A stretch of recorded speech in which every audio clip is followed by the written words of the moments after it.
ॐ अज्ञानतिमिरान्धस्य ज्ञानाञ्जनशलाकया चक्षुरुन्मीलितं येन तस्मै श्रीगुरवे नमः।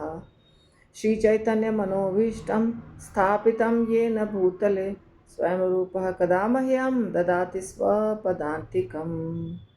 वन्देऽहं श्रीगुरो श्रीयुतपदकमलं श्रीगुरून् वैष्णवांश्च श्रीरूपं साग्रजातं सहगण रघुनाथान्वितं तं सजीवं साद्वैतं सावधूतं परिजनसहितं कृष्णचैतन्यदेवं श्रीराधा कृष्णपादान् सहगणा ललिता श्रीविशाखान्वितांश्च। जय श्री कृष्ण चैतन्य प्रभु नित्यानंद श्री अद्वैत गदाधर शिवासादि गौर भक्तवृंद। हरे कृष्ण कृष्ण कृष्ण हरे हरे, हरे राम राम राम हरे हरे। चैतन्य चरितामृत आदि लीला चौथा अध्याय 164वां नंबर श्लोक। काम प्रेम दोहाकार विभिन्न लक्षण लौह आर हेम जैसे स्वरूपे विलक्षण। तो ये काम और प्रेम के बारे में बता रहे हैं यहाँ पे। श्रील प्रभुपाद का परपोट नहीं है, सिर्फ अनुवाद है। प्रभुपाद की जय। भक्ति रसामृत सिंधु से पिछला श्लोक हुआ था। पिछला श्लोक कृष्णदास कविराज गोस्वामी ने जो रेफर किया है वो भक्ति रसामृत सिंधु से लिया गया था, जिसमें बताया गया है प्रेमैव गोपरामाणां काम इत्यगमत् प्रथाम् इत्युद्धवादयोप्येतं वाञ्छन्ति भगवत्प्रियाः। गोपियों का शुद्ध प्रेम काम के नाम से विख्यात हो गया है। श्री उद्धव जैसे भगवत भक्त उस प्रेम का आस्वादन करने की इच्छा करते हैं। तो ये पहले किया था, जो हमने लास्ट क्लास किया था उसमें। अब और इसके भी पहले एक श्लोक था जो गोपी गणेर प्रेमेर रूढ़ भावनाम विशुद्ध निर्मल प्रेम कबू नहे काम, जिसमें कृष्णदास कविराज गोस्वामी सीधा सीधा कहते हैं कि गोपियों का जो प्रेम है ना वो रूढ़ भाव है, उसमें विषय वासना कहीं नहीं है, शुद्ध है, निष्कलंक है। फिर भी ये श्लोक उन्होंने कोट किया भक्ति रसामृत सिंधु का, जिसमें कह रहे हैं कि गोपियों का प्रेम जो है वो काम के नाम से विख्यात हो गया है। लोग उसको काम समझते हैं, काम नहीं है, क्योंकि काम और प्रेम दोनों दो चीज़ है। भौतिक दुनिया में लोग काम को समझते हैं वासना। तो अगर कोई व्यक्ति समझता है काम को वासना तो वो गलत है। फिर भी काम किसको कहते हैं इसकी परिभाषा दे रहे हैं इसकी परिभाषा दे रहे हैं कृष्णदास कविराज गोस्वामी कि काम और प्रेम दोनों दो चीज़ है। एनालॉजी दिया है लोहा और सोना, जैसे लोहा और सोना दोनों दो चीज़ है तो दोनों में बहुत फ़र्क है। उसी प्रकार काम हो गया लोहा, प्रेम हो गया सोना। जैसे लोहा और सोने में फ़र्क है, वैसे काम और प्रेम में फ़र्क है। समझाने के लिए अगला श्लोक है आत्मेंद्रिय प्रीति वांछा तारे बोले काम, कृष्णेंद्रिय प्रीति इच्छा धौरे प्रेम नाम। आत्मेंद्रिय यानी अपनी इंद्रियों के लिए। आत्म का मतलब अपना भी होता है, स्वयं का आत्मा होता है, मन होता है, शरीर होता है, सब इसका मतलब थोड़ा थोड़ा। आत्मा और आत्मा का 3-4 मतलब हुआ। और आत्म का मतलब स्वयं, आत्मा नहीं आत्मा। जैसे बोलते हैं ना आत्मविश्वास, आत्मविश्वास का मतलब खुद के ऊपर विश्वास, सेल्फ कॉन्फिडेंस। हाँ, तो आत्मेंद्रिय यानी, अभी मैं इसको ज़्यादा बड़ा करके क्यों बता रही हूँ, क्योंकि ये बहुत इम्पोर्टेंट श्लोक है। और इसका अर्थ जानना भी बहुत इम्पोर्टेंट है, बहुत ज़रूरी है। इंद्रियां जो होती हैं वो आप जानते हैं 11 हैं। 5 ज्ञान इंद्रियां, 5 कर्म इंद्रियां और 1 मन, कुल मिलाकर 11 इंद्रियां, जो 11 की 11 इंद्रियां कुछ न कुछ हर समय डिमांड करती, ये चाहिए, वो चाहिए, वो चाहिए, वो चाहिए। तो ये जो इंद्रियां हैं ये हमारी सबसे बड़ी दुश्मन है। जो इनके ऊपर विजय प्राप्त कर लिया उसका तो काम बन गया। तो सबके अंदर में इंद्रिय तृप्ति की इच्छा होती है, यानी उसकी 11 इंद्रियां जो बोलती हैं वो हमको पूरा करना है। इसी को कहते हैं इंद्रिय तृप्ति। तृप्ति का मतलब सेटिस्फाई करना, खुश करना, संतुष्ट करना। हालांकि होती नहीं है इंद्रियां संतुष्ट, फिर भी व्यक्ति कोशिश करता है ना, कि मेरी इंद्रिय खुश हो जाए। हर एक व्यक्ति का, हर एक पशु का, पक्षी का, प्राणी का एक ही कार्य है, अपने इंद्रिय की तुष्टि। जैसे मेरा मन ये कर रहा है, आज मेरा ये खाने का मन कर रहा है, ये भी इंद्रिय है, मन भी एक इंद्रिय है। आज मेरा मन ये करने का कर रहा है। और उसके बाद जो ज्ञान इंद्रियां हैं उनकी भी बहुत सारी इच्छाएं होती हैं, और जो कर्मेंद्रियां हैं उनकी भी बहुत सारी इच्छाएं होती हैं। तो 5 ज्ञान इंद्रियां, 5 कर्मेंद्रियां, 1 मन, ये 11 जो है ना, वो लगातार, उसका लिस्ट कभी ख़त्म नहीं होता है, डिमांड कभी ख़त्म नहीं होता है। और ये किसी के भी डिमांड को पूरा करना, किसी भी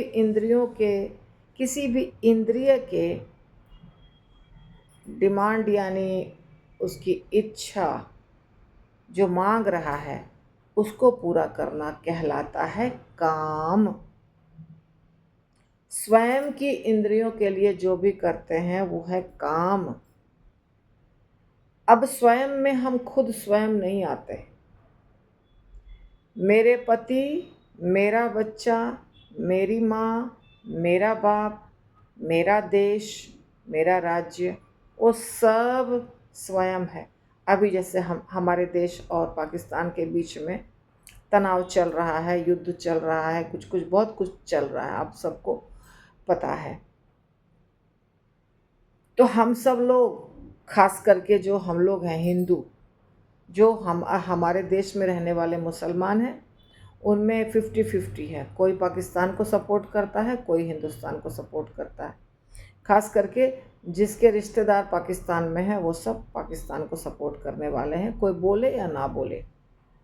और विवाह भी करते हैं, यहाँ से वहाँ, वहाँ से वहाँ, उधर के लोग इधर, इधर के लोग उधर, विवाह कर करके जाते आते रहते हैं। तो इसीलिए वो 50-50। पर जो हिंदू हैं या क्रिश्चियन हैं या और दूसरे धर्म के हैं, वो सब अभी क्या कह रहे हैं, हमारे देश की विजय हो। अगर हमारे देश के 27 लोग मरे हैं तो उनके 27 का 10 गुना मरना चाहिए, क्योंकि अभी आत्म हो गया है देश।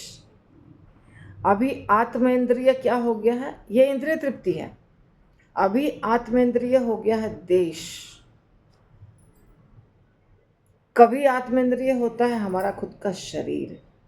कभी आपके घर के पड़ोसी से अगर लड़ाई हो जाती है तो आप अपने घर के लोगों का पक्ष लेंगे, चाहे आपके घर के लोग गलत हों या सही हो। उस समय आत्म हो गया हमारा पूरा घर।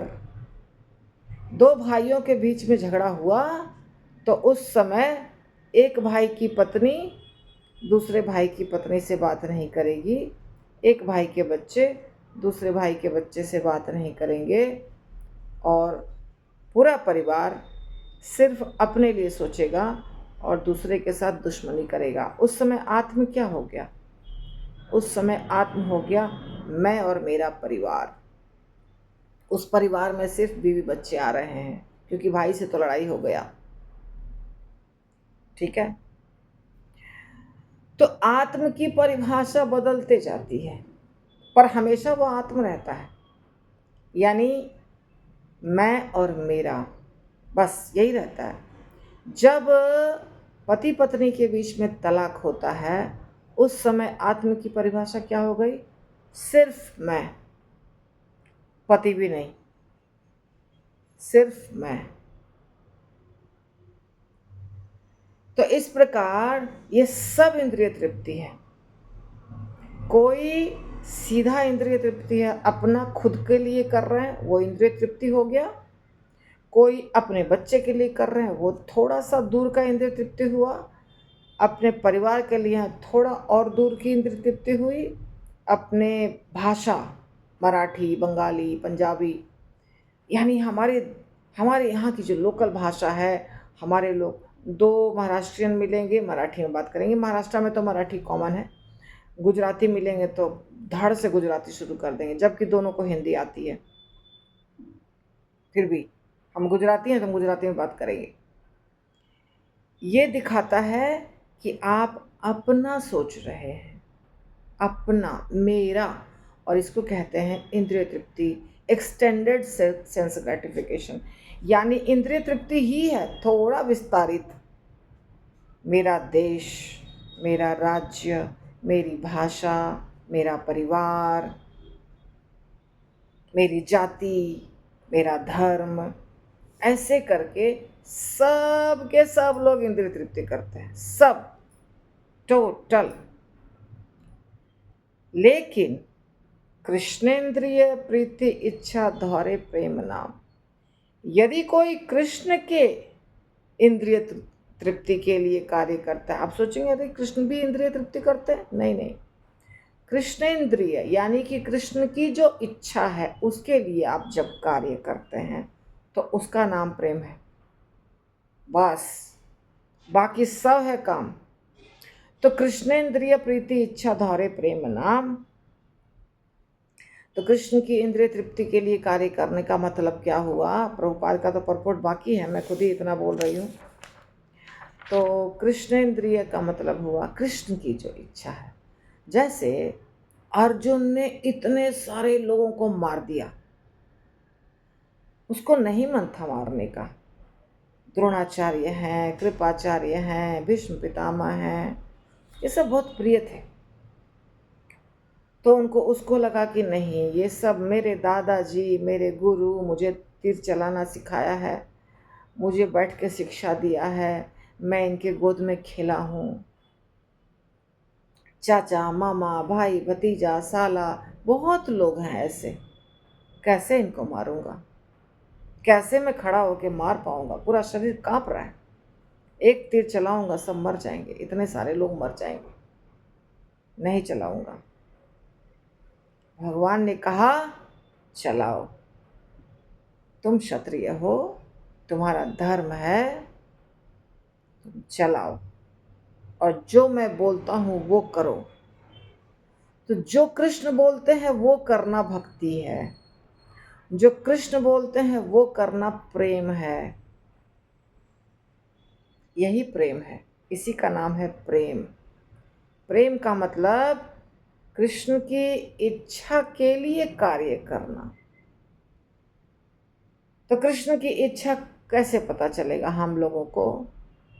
उस समय अर्जुन के सामने कृष्ण खड़े थे और गाइड कर रहे थे, उनको बता रहे थे कैसे कैसे क्या क्या तुमको करना है। बाद में जो संवाद हुआ उसको पुस्तक में व्यासदेव जी ने लिख दिया, ठीक है। इसी प्रकार सूत गोस्वामी नैमिषारण्य के ऋषियों को शिक्षा दे रहे हैं।